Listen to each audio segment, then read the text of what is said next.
Hello বন্ধুরা, আসসালামু আলাইকুম। ওইতো রান্না চ্যানেলে তোমাদের স্বাগত। আজকে তোমাদের সাথে শেয়ার করব খুব মজাদার ও সহজে একটি ঢেঁড়স ভাজি রেসিপি।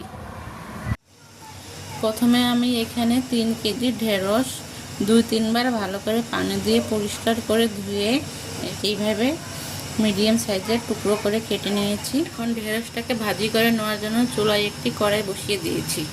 দিয়ে দিব তেল, দিয়ে দিব গোটা 2টা শুকনো মরিচ টুকরো করে, দিয়ে দেব হাফ চা চামচ পরিমাণ পাঁচফোড়ন, 2টা মিডিয়াম সাইজের রসুন থেতো করে নিয়েছি দিয়ে দেব। এটা হালকা করে একটু নেড়ে চেড়ে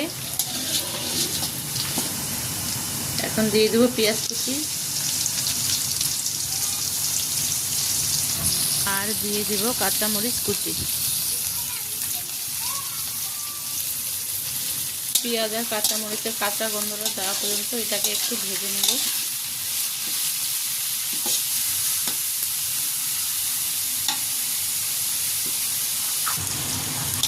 পেঁয়াজ আর কাঁচামরিচের কাঁচা গন্ধটা চলে যাওয়া পর্যন্ত এটাকে ভেজে নিয়েছি। এখন দিয়ে দিব হলুদের গুঁড়া,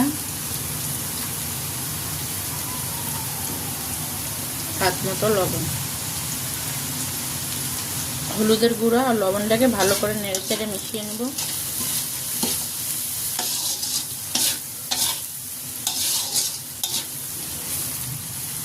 ভালো করে নেড়ে চেড়ে মিশিয়ে নিয়ে এখন ঢেলে দেব ধুয়ে কেটে রাখা ঢেঁড়সগুলো।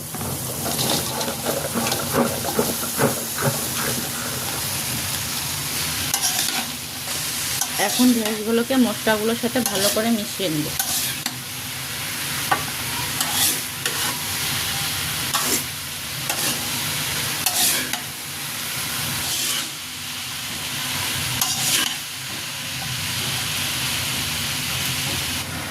এখানে আমি কোনো পানি ব্যবহার করব না। চুলার আঁচটাকে মিডিয়ামে রেখে একটা ঢাকনা দিয়ে ঢেকে রাখবো 10 থেকে 15 মিনিটের জন্য। ফিরে এলাম 10 মিনিট পর। এখন ঢাকনাটাকে তুলে নেব। 10-15 মিনিটে ঢেঁড়সগুলো অনেকটাই নরম হয়ে গিয়েছে। ভালো করে নেড়ে চেড়ে নিতে হবে।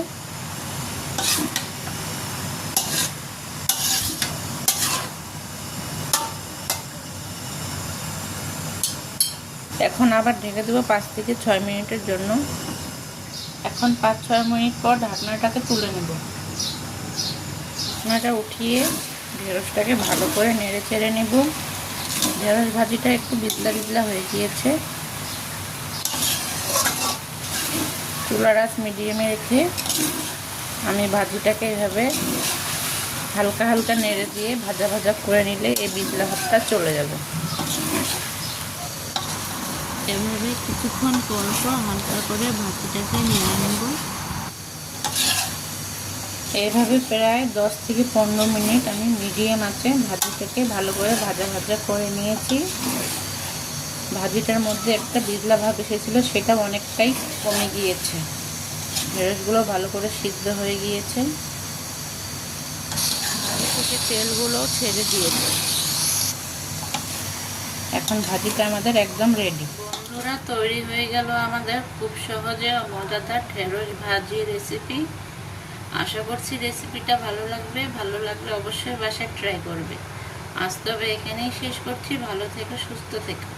আল্লাহ হাফেজ। আসসালামু আলাইকুম।